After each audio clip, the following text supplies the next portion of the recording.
In this video, we'll cover understanding lease agreements and purchase contracts.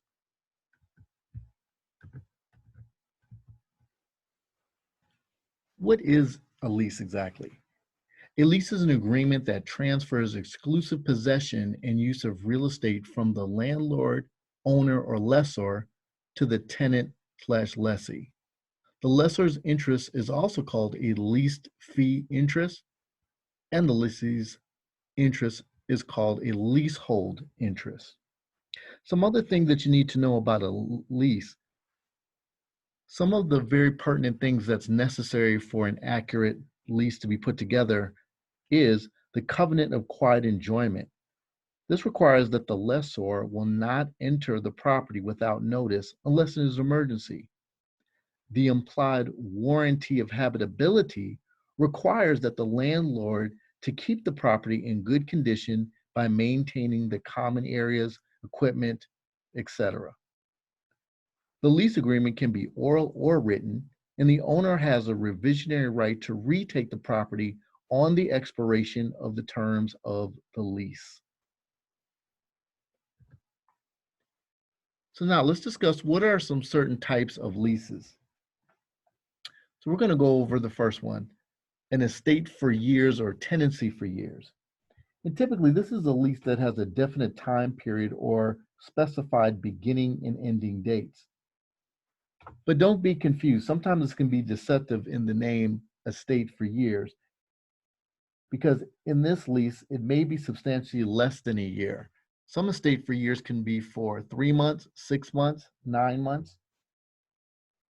No notice is needed to terminate the estate, and a tenant who remains in possession after expiration is considered a holdover.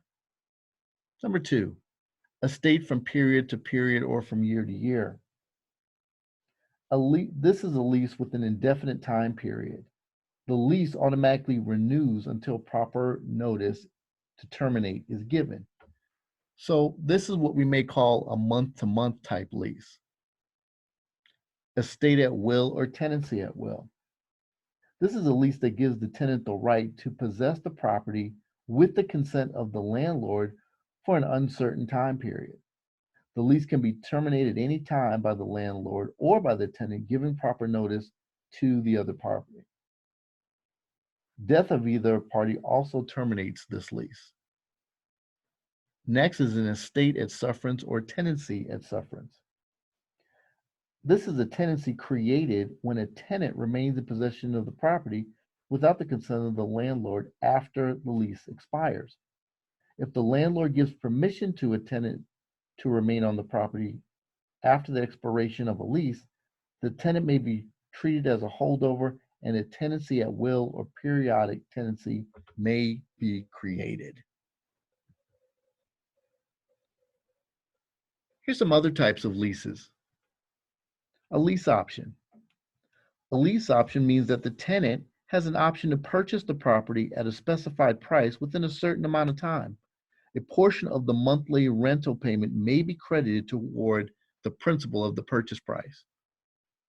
Number 2, a lease purchase. Here, the tenant agrees to purchase the property at a specified price within a certain period of time, which is usually the end of the lease. A gross or straight lease.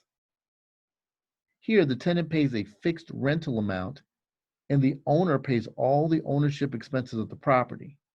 The owner usually pays property taxes, insurance, maintenance, while the tenant pays for the utilities. A lot of times you'll see these in office complexes. A net lease.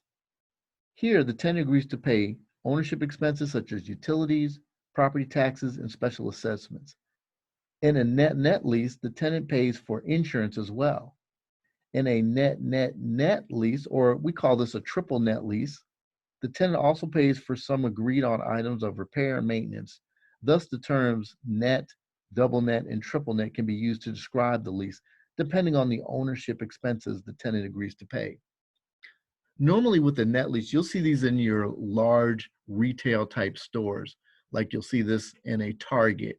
You'll see this in a big box store of some sort, maybe CVS or Walgreens. So a lot of times you'll see a lot of these retailers in commercial leasing that will go ahead and pay a net lease.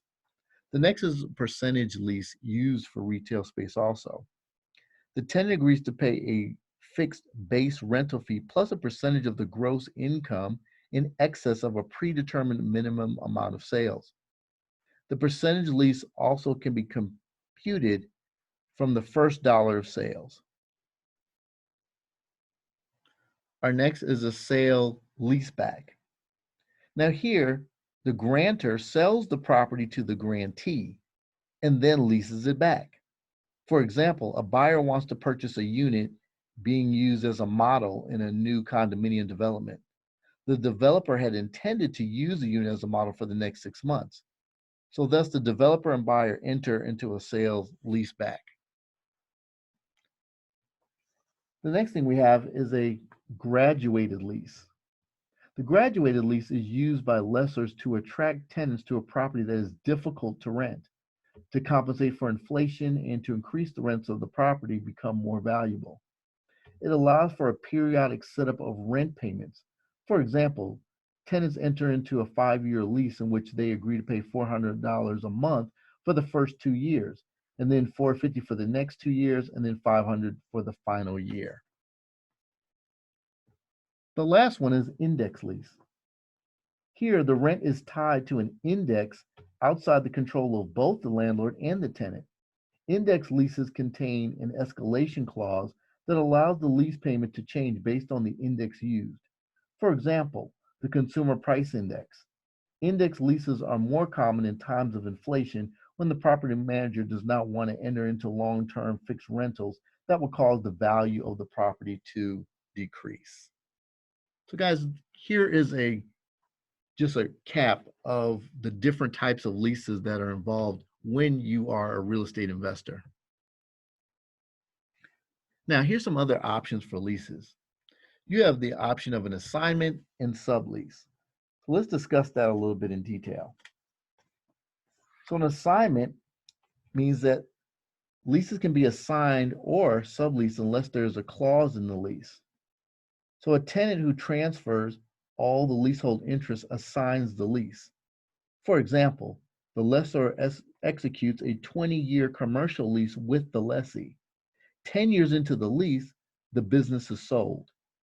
The new owner of the business, which is the assignee, will be assigned all the leasehold interest, and the landlord will receive the rent payment for the new tenant. Unless a novation is granted, the previous owner or assignee will not be released from the liability of the rent payments. So basically here, guys, is someone is assigning, they own the property, they're assigning it to somebody else, and basically they're going to go ahead and take over those payments. But originally, that entire lease is still responsible for the previous owner. So that's what we talk about there. In a sublease is created when a tenant transfers less than all the leasehold interest by subleasing them to a new unit. In this arrangement, there are two landlord-tenant relationships. For example, the lessor enters into a 1-year lease on an apartment with the lessee. 6 months into the lease, the tenant is transferred and decides to sublease the apartment. The original lease agreement between the lessor and lessee remains, but once the apartment is sublet, another landlord-tenant relationship is created between the lessee and the sublessee. The lessor expects a rent check from the lessee, and the lessee expects a rent check from the sublessee. The sublessor can charge more rent and retain the profit. The sublettor's interest is called a sandwich lease. So guys, in a sublease here, was different from the first example is in the first example, the person who owns that particular lease, they're transferring all of their interest to the second person. Even though they originally created a lease with the lessor, they're still transferring all responsibility over to the next person to continue out the original lease. In the second example of a sublease, the lessee or the person who is renting from the landlord, they still are responsible solely for those payments. So even though they may sublet it, which means, let's say they have their cousin or a brother or somebody decide to rent from them while they're out of country, well, at this point, as a lessor, as a tenant, you could charge more money to your sub lessee. So that person, let's say if your rent was $1,000, I mean, you basically could charge, 1,200 to your sub lessee. So you would come out with a $200 profit. The biggest thing I want you to know here in the sublease agreement is that you are still solely responsible for that dwelling, even though you're not physically there. So now let's talk about termination of leases. Leases may be terminated by the expiration of the term of the lease.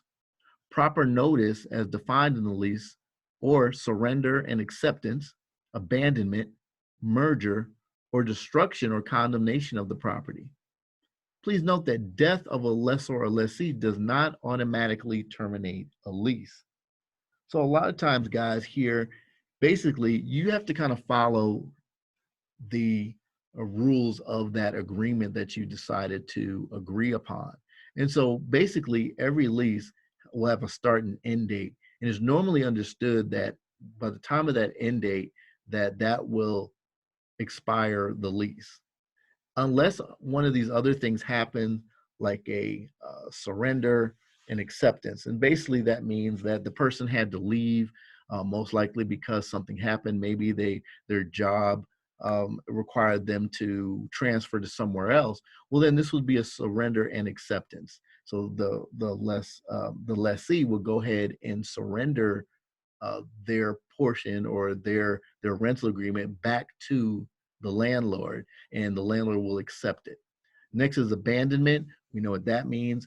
People will just go ahead and pick up and leave out, and so that would terminate a lease. And then, of course, a merger. Perhaps another company will go ahead and purchase that property, and so through a merger, it's very possible that that could terminate all leases that were enacted. And then, of course, destruction or condemnation.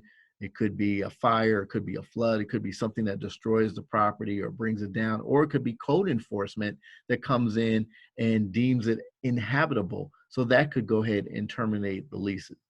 And then, of course, the death of a lessor or lessee does not automatically terminate a lease because most likely whoever is the heirs of the property, okay, they could assume responsibility for that particular property.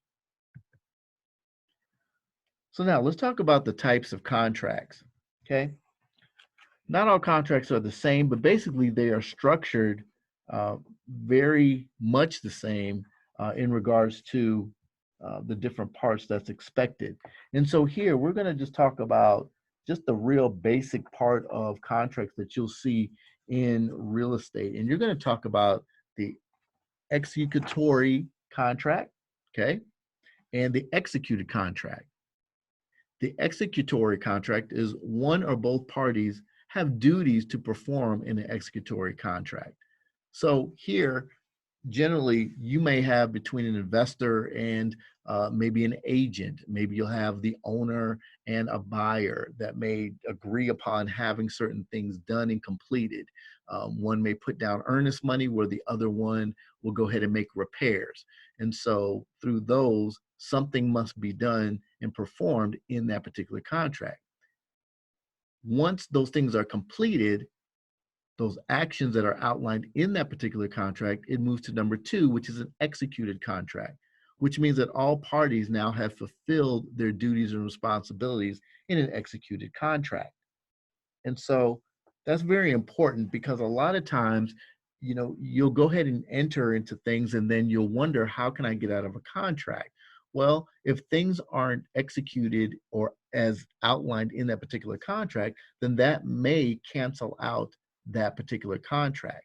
Of course, there's a lot of stipulations that are outlined, and as you progress in your road of investing in real estate, you'll start to see that more and more things you'll start to learn about contracts as far as things that must be executed in timely fashions. So let's talk about enforcing contracts. For a contract to be enforceable, it must meet the state laws for the creation of that particular type of contract, which means if there's a deed, there's certain state requirements for a deed to be valid, a will to be valid, a note and a mortgage, and etc. After a sales contract is created and contingencies are met, the sales contract is then enforceable, meaning if the buyer or seller defaults, the other party can file a suit for specific performance to enforce the terms of the contract. A lot of times, guys, you'll find out that with contracts, especially between a buyer or seller and a real estate agent or broker, these are where you'll hear these terms uh, more on a regular basis, especially for suits for specific performance. A lot of times there'll be contracts that you'll have. Maybe you're trying to go ahead and sell a property, and then you agree with that particular agent to do so many showings per week or per month. And then what happens is you're wondering why your home hasn't sold. Well, you find out that that real estate agent was not showing your home. So now you can turn around and sue them for a suit for specific performance and get your money back because they failed to uphold their part of that particular contract. Also, let's talk about you go ahead and you're dealing with an owner. You're buying a property. And so the owner decides that they're supposed to repair certain things in the home before final purchase of the property. Well, they fail to go ahead and fix those things. So what you can do is you can take that agreement and take it to court, and you could sue them for suit for specific performance to enforce the terms of that contract. Many oral contracts are enforceable in a court of law. However, the statute of frauds requires that certain instruments, such as deeds in real estate sales contracts and certain leases, must be written in order to be legally enforceable. So, yes, guys, you can go ahead and agree orally that your uncle or grandfather is going to give you the property upon their death. But the questionable part is because there's other people that may have interest in that property, or perhaps maybe the county or city may have claims or titles, or maybe there's some debts that come out of nowhere that they have liens on that particular property. You definitely must have something in writing that will substantiate that you have some sort of agreement that meets the state requirements so that you can successfully execute that contract. Let's talk about the purchase contract, because this will be the most important instrument that will make your whole real estate investing career. Understanding the purchase contract can make you or break you as a real estate investor. And so first we'll talk about a sales contract can usually vary with three different names. And so depending on what part of the country that you're in, you'll find out that a lot of investors and real estate agents and brokers refer to the same form, but they use different names. So here you can be familiar with it. In some places, they call it a contract of sale. In other places, they call it a purchase and sale agreement. And then other places, they call it an offer to purchase. And some people just call it a sales contract. An offer to purchase must meet state law guidelines as well as the essential elements of a contract. Note that an offer is not a contract. Only where there has been a written acceptance by the parties is a contract accepted. So let's talk about, for instance, an offer letter. Earlier in our studies, we talked about having a letter of intent. A letter of intent is merely just a written verbal agreement that you have. You're just offering. It is not a contract. So you can submit many, many offers letters to different properties.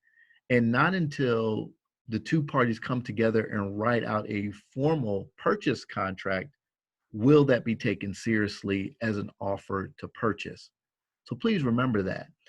One of the tactics that you can use when you want to go ahead and pursue a property or slow down someone selling a property because you have an interest in it while you're looking at the property is you send a letter of intent. And again, this is only an offer. It is not a contract because the other party has not signed anything to agree to the terms that you're offering. All you're doing is just offering a semi-conditional offer to someone to say, hey, I like what you have. If we can agree, this is what I'm willing to offer. And then, of course, from there, you can start getting a counter offer back and forth until you come up to some agreement. Not until a purchase agreement where both parties have a meeting of the minds and they sit down and all the requirements are met in that purchase agreement can it be enforceable by law. This concludes our video. Thank you for watching and stay tuned for our next class.